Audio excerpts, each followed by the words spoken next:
والله يرزق من يشاء بغير حساب.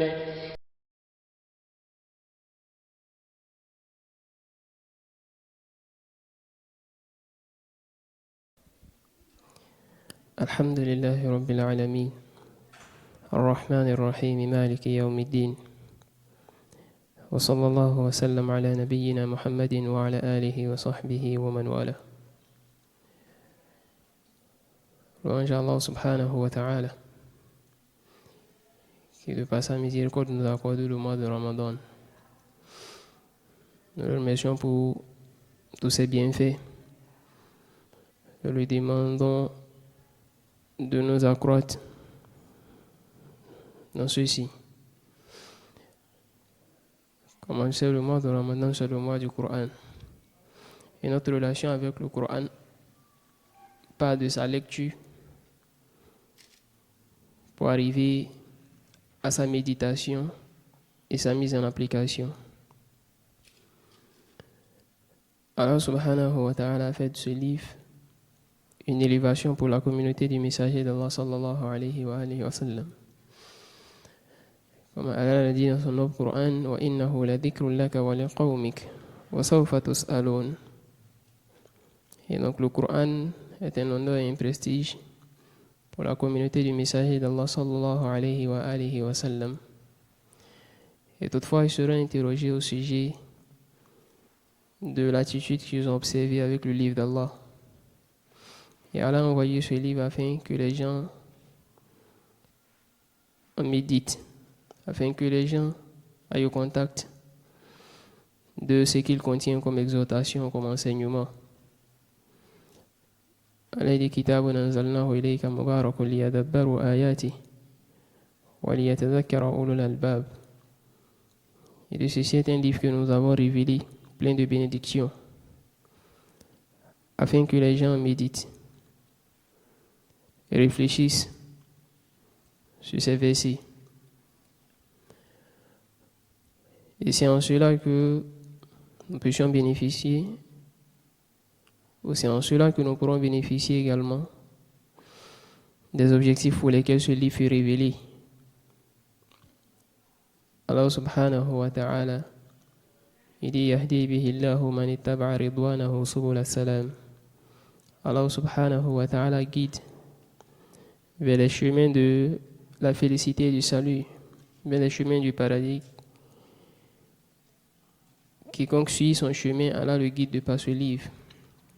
Quiconque essaie de suivre la satisfaction et l'agrément d'Allah, Allah le guide vers les chemins du paradis de par ce livre. Et Allah les extirpe des ténèbres vers la lumière. Et il les guide vers le droit chemin. La sourate que nous avons est sourate Mulk, qui est traduite par la royauté. Cette sourate, comme l'a rapporté l'imam Al-Qurtubi ainsi que l'imam Ibn Atiyya, est une sourate mécoise à l'unanimité. Les sourates du Nouveau Coran se catégorisent en deux grandes catégories. La catégorie des sourates mécoises et la catégorie des sourates médinoises. Et les sourates mécoises sont celles qui ont été révélées avant l'immigration du messager d'Allah sallallahu alayhi wa sallam. Et les sourates médinoises sont celles qui ont été révélées après l'immigration du messager d'Allah sallallahu alayhi wa sallam. Et ça avons cité un certain nombre de caractéristiques qui permettent de faire la distinction entre chacune des deux catégories que nous avons citées. Les savants disent que premièrement, en fonction de ceux à qui le discours s'adresse, on peut identifier une sourate mécoise d'une sourate médinoise. Et donc, ils disent que généralement les sourates dans lesquelles nous retrouvons Ya ayyuhalladhina amanu sont des sourates médinoises. Et les sourates dans lesquelles on trouve généralement Ya Ayyuhan Nas sont des sourates mécoises. Également les sourates qui évoquent les obligations, les actions recommandées, les adorations de façon détaillée. De façon générale, ces sourates sont médinoises. Et les sourates qui évoquent les communautés passées sont de façon générale des sourates mécoises. Également, les sourates qui commencent par les lettres de l'alphabet sont des sourates mécoises, sauf sourate Al-Baqarah et sourate Al-Imran. Et aussi sourate Al-Ra'd qui a été évoquée par certains savants. Également, les sourates dans lesquelles on retrouve l'expression qu'Allah sont des sourates mécoises. Et cette expression, on la trouve dans la deuxième partie, dans la deuxième moitié du Noble Coran. Également, les sourates dans lesquelles l'hypocrisie est évoquée sont des sourates médinoises, puisque c'est après l'immigration du messager d'Allah que l'hypocrisie s'est manifestée dans la pratique religieuse. Aussi, les sourates dans lesquelles on retrouve les prosternations de la lecture sont des sourates mécoises. Et les sourates dans lesquelles on retrouve des débats avec les gens du livre sont des sourates médinoises. Et nous avons dit qu'il y a une autre manière beaucoup plus simple pour retenir les sourates mécoises et les sourates médinoises. Cela, si on essaie de parcourir le Coran du début jusqu'à la fin. En commençant par sourate al-Fatiha, c'est une sourate qui est mécoise. Et après elle, si on commence par sourate al-Baqarah jusqu'à sourate al-Tawbah, toutes les sourates que nous avons sont des sourates médinoises, à l'exception de deux sourates qui sont An'am et A'raf. Et après Tawbah, toutes les sourates qui viendront jusqu'à la fin de Al-Hawamim. Al-Hawamim sont les sourates qui commencent par les lettres de l'alphabet, les sourates Hamim, jusqu'à la fin de ces sourates.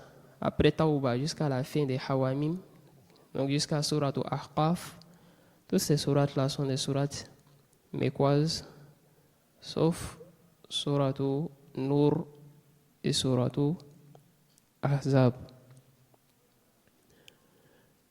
Et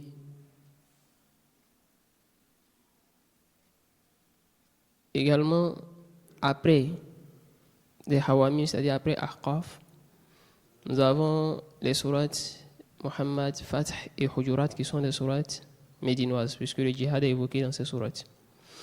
Après ça, lorsqu'on commence le Mufassal à partir de sourate Qaf jusqu'à sourate Al-Waqi'a, ce sont des sourates qui sont mécoises. Après Waqi'a, sourate Hadid ainsi que le Juz Qad Sami'a Allah, ce sont des sourates qui sont médinoises. Après, on a le Juz Mulk, ce sont des sourates qui sont mécoises. Et le dernier Juz, qui est Juz Amma, ce sont des sourates mécoises, sauf sourate Al-Bayyina, sourate Al-Nasr, sourate Al-Falaq et sourate Al-Nas, avec une divergence certaine de ces sourates. Donc, de cette manière, on a l'ensemble en fait des sourates mécoises et médinoises qu'on peut reconnaître facilement. La sourate que nous avons, qui est sourate Al-Mulk, nous avons dit, c'est une sourate qui est mécoise, à l'unanimité des savants. Elle a été appelée sourate Al-Mulk, la royauté, parce que la sourate débute avec l'éloge d'Allah subhanahu wa ta'ala, avec la gloire à Allah subhanahu wa ta'ala et l'expression de sa grandeur. Et l'enseignement que c'est lui qui détient la royauté des deux mondes, la royauté des cieux et de la terre, le pouvoir de façon absolue, et que c'est lui qui administre ce monde tout comme il le veut. C'est lui qui fait vivre, c'est lui qui fait mourir, celui qui élève, c'est lui qui rabaisse, celui qui rend riche, c'est lui qui rend pauvre, c'est lui qui donne et c'est lui qui prive.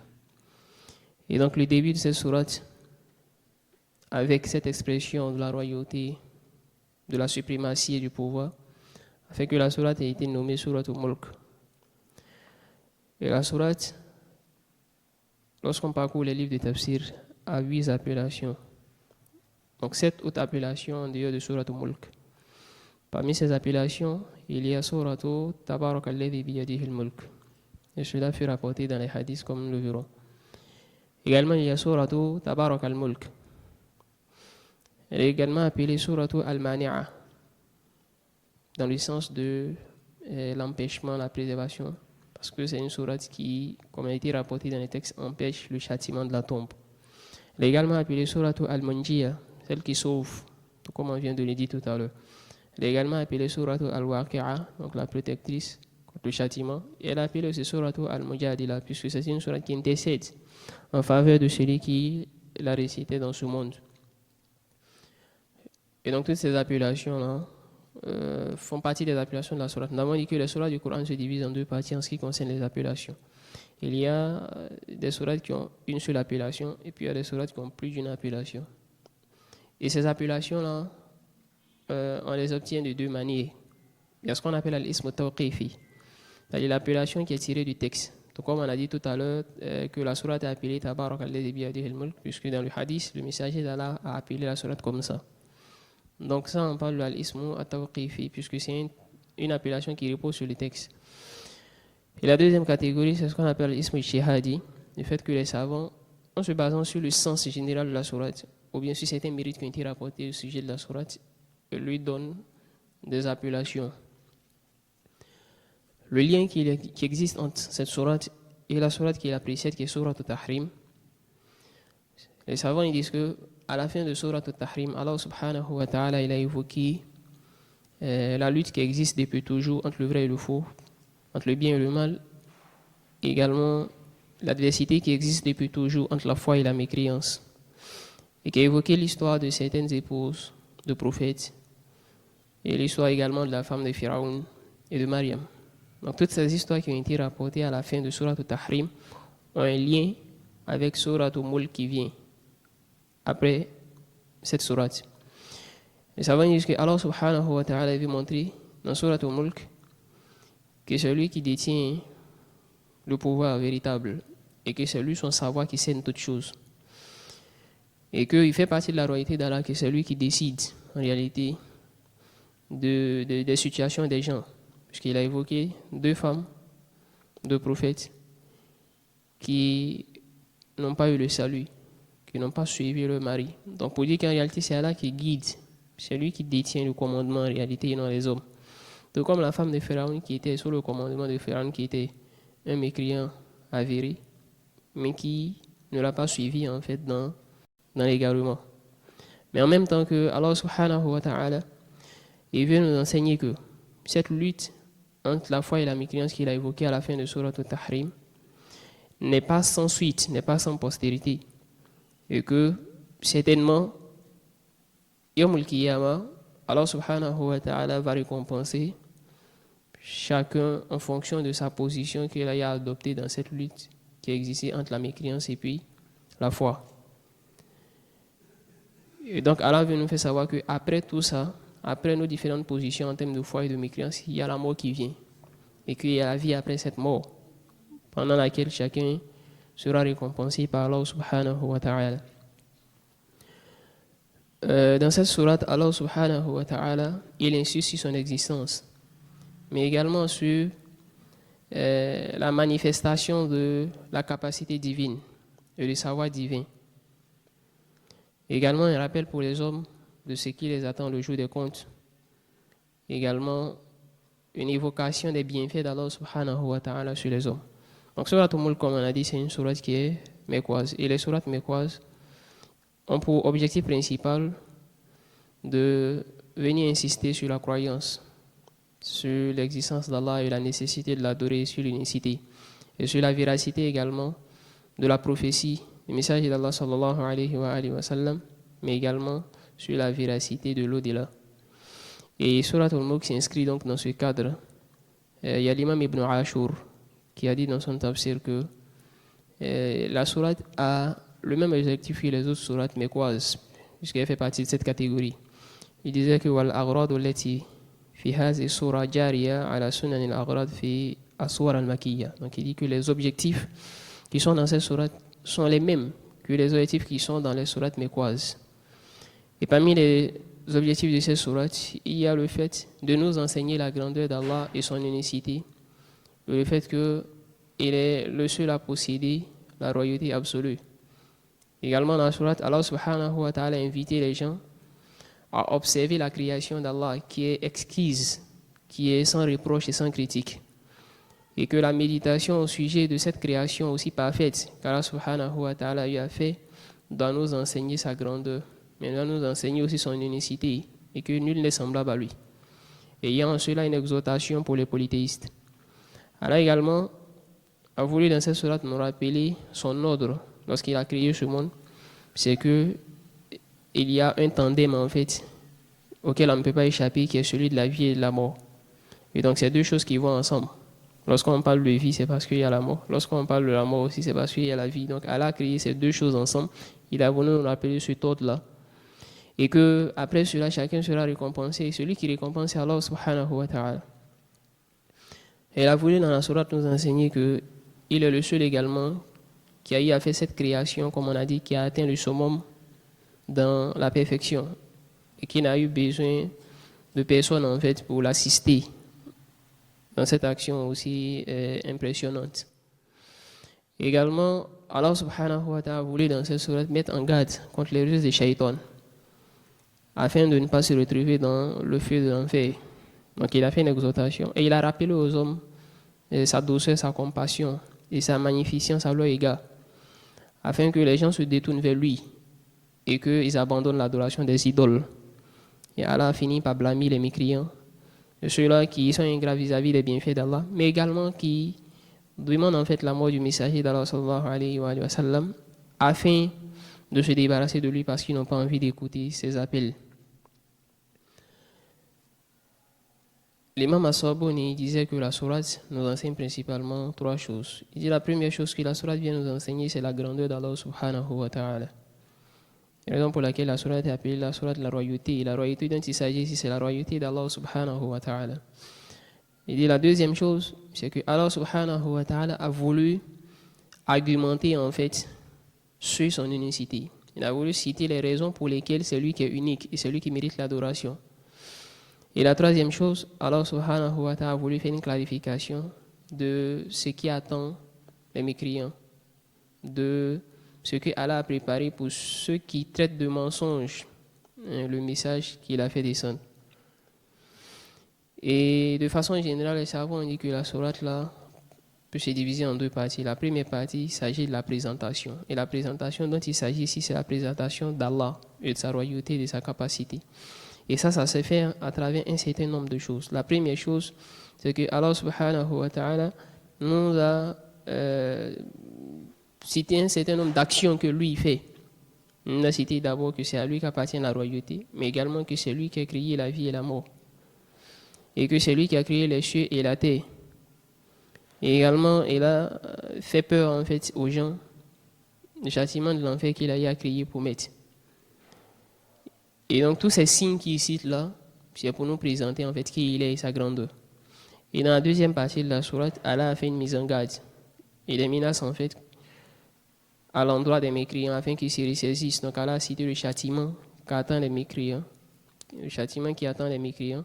Également, dans ce contexte de mise en garde, Allah subhanahu wa ta'ala, il a fait une promesse en fait aux croyants qu'il y a un pardon qui les attend le jour des comptes. On a dit qu'il y a en cela un appel au repentir à la fois. Lorsqu'on parle du châtiment pour les mécréants, en même temps on dit qu'il y a un pardon qui est promis aux croyants.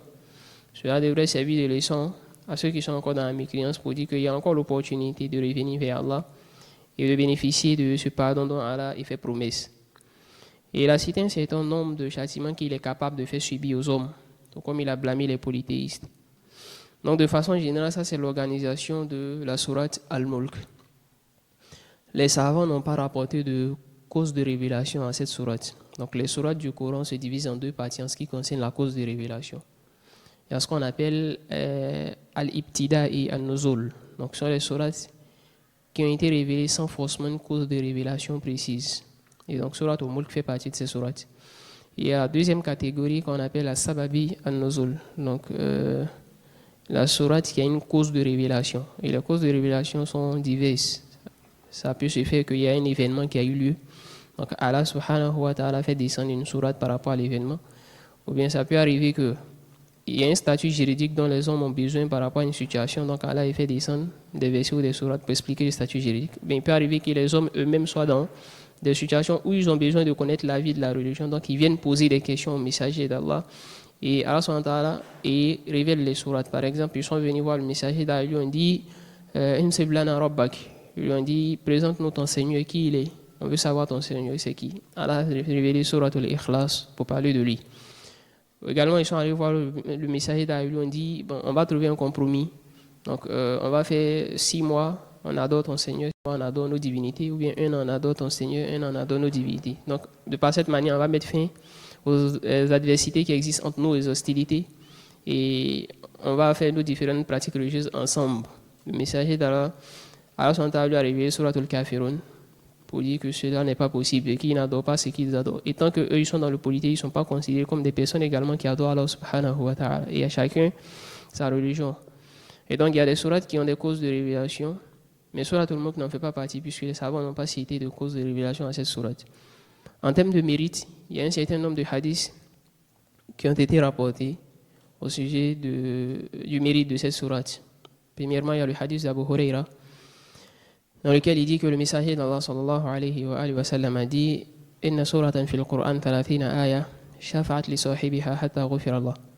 Que le messager d'Allah il a dit qu'il y a une sourate dans le Coran qui est composée de 30 versets qui a intercédé pour son lecteur jusqu'à ce qu'Allah lui a accordé son pardon.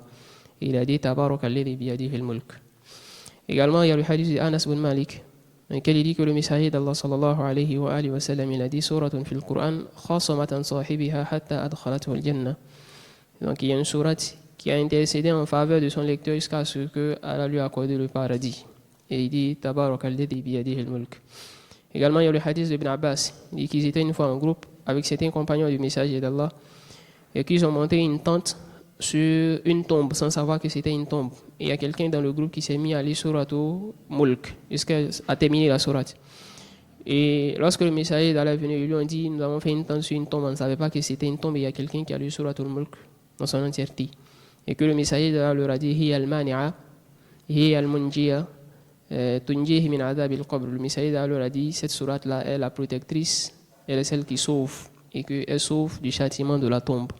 Donc ça c'est un certain nombre de mérites qui ont été cités au sujet de cette sourate. Et l'imam At-Tirmidhi a également rapporté de Jabir ibn Abdillah qu'il a dit que le messager d'Allah ne dormait pas sans lire Suratul Sajida et Suratul Mulk. Par contre, cette parole-là, comme on a dit, son authenticité ne fait pas unanimité entre les savants. Donc ça, c'est l'introduction qu'on pouvait faire de cette sourate. Allah subhanahu wa ta'ala, il a commencé la sourate en disant « Tabarak alladhi biyadihi al-mulk ». Il est gloire à celui dans la main de qui il y a la royauté. Gloire à celui qui détient la royauté. Nous avons dit que dans cette première expression par laquelle la sourate commence, il y a ce qu'on appelle bara'atu al-istihlal. Donc, dans la rhétorique, il est dit qu'il est bien pour celui qui commence son discours d'amorcer le discours de par quelque chose qui permet à l'auditoire, à l'assemblée, d'identifier en même temps le thème en fait de ce dont il va parler. Et donc, à travers cette expression par laquelle Allah il a commencé la sourate également, comme s'il nous informe en même temps du contenu de la sourate, qui est le fait de parler de la royauté d'Allah, de la capacité divine et de sa grandeur. Donc Allah il dit Tabarak, il dit exalté soit Allah et gloire à lui qui détient les biens en abondance. Donc ce Seigneur-là dont les biens sont nombreux et dont la magnificence et la générosité à l'égard de ses serviteurs également est grande. Allah subhanahu wa ta'ala, à travers cette parole, il fait son éloge lui-même. Et en faisant son éloge, il nous enseigne à nous également le caractère recommandé de faire l'éloge d'Allah et de le remercier. Et de rendre gloire à Allah, tout comme il a fait dans Surah Al-Fatiha en disant Alhamdulillahi Rabbil Alamin. Allah a fait son éloge lui-même, mais en même temps, il a légiféré pour nous aussi de rendre gloire à Allah. Donc c'est la même chose ici. Allah, il nous enseigne que Allah il mérite la gloire, il mérite les éloges. Et donc nous également devons donner à cette pratique. C'est pourquoi le message d'Allah dans la prière, lorsqu'il se levait du ruku, il avait cette invocation qu'il faisait pour rendre gloire à Allah. Il disait Rabbana lakal hamd mil as-samawati wal ard wa mil ma shi'ta min shay'in ba'd أهل الثناء والمجد أحق ما قال العبد وكلنا لك عبد اللهم لا مانع لما أعطيت ولا معطي لما منعت ولا ينفع ذا الجد منك الجد. Donc lorsqu'il se levait du ruku, il faisait cette invocation en disant ô Seigneur, louange à toi, d'une louange qui remplit les cieux et la terre. Et il disait que tu es digne de louange et de gloire. Donc c'est Allah qui est digne de louange et de gloire en réalité. Il disait nous sommes tous des serviteurs pour toi. Tu es celui qui donne et personne ne peut empêcher en fait ce que tu as décidé de donner. Et personne également ne peut donner ce que tu as décidé de ne pas donner. Et il disait que en réalité c'est toi en fait ton honneur qui est utile en fait. Le prestige qui vient de toi est ce qui est valable et ce qui est utile. Donc le messager il rendait gloire à Allah. Parce que Allah sont à lui-même il s'est rendu gloire. Et ça c'est un enseignement pour nous également. Et le fait que Allah il s'est rendu gloire, ça doit nous enseigner que nous également ne devons pas discuter en fait cette attitude avec Allah. C'est-à-dire que nous en tant qu'humains, nous devons rester sobres, modestes et humbles et éviter la vanité. Puisque dans le hadith al-Qudsi, il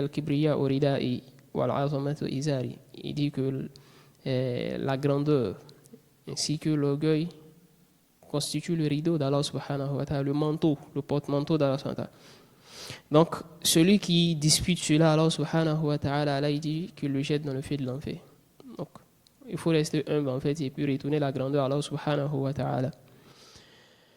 En se rendant gloire, Allah subhanahu wa ta'ala, il confirme la seigneurie en réalité, que c'est lui le Seigneur.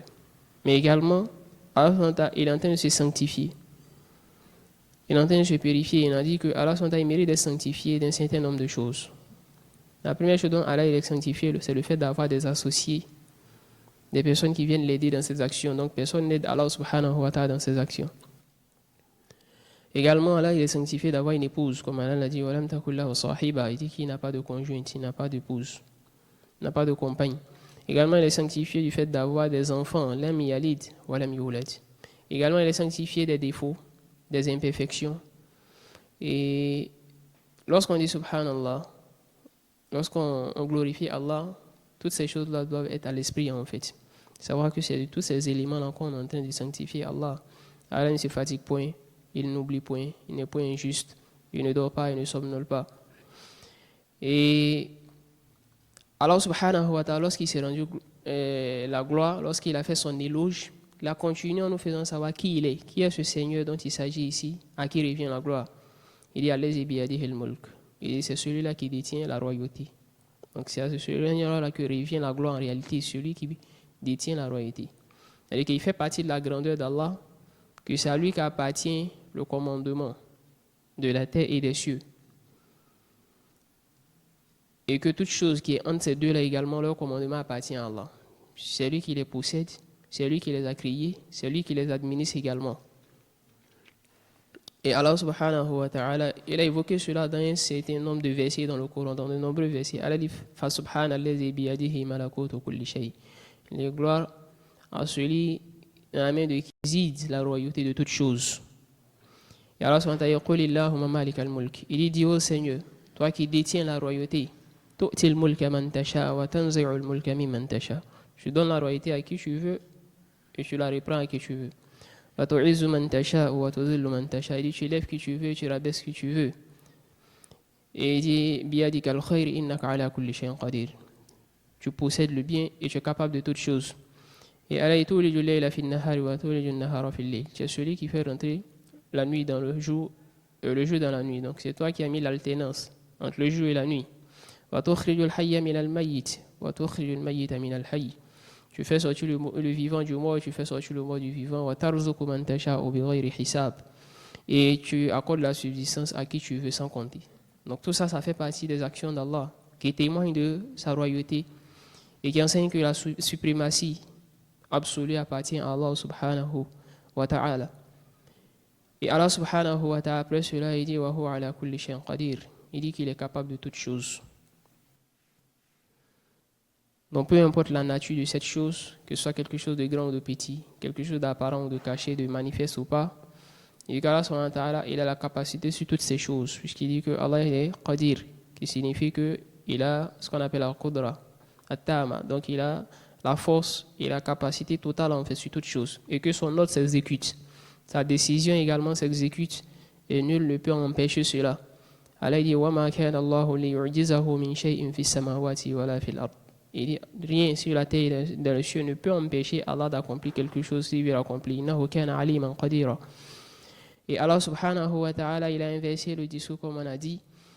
Il dit وَهُوَ عَلَى كُلِّ شَيْءٍ قَدِيرٌ. L'expression c'était de dire وَهُوَ قَدِيرٌ عَلَى كُلِّ شَيْءٍ. Et il a fait venir عَلَى كُلِّ شَيْء devant afin d'insister en fait sur sa capacité.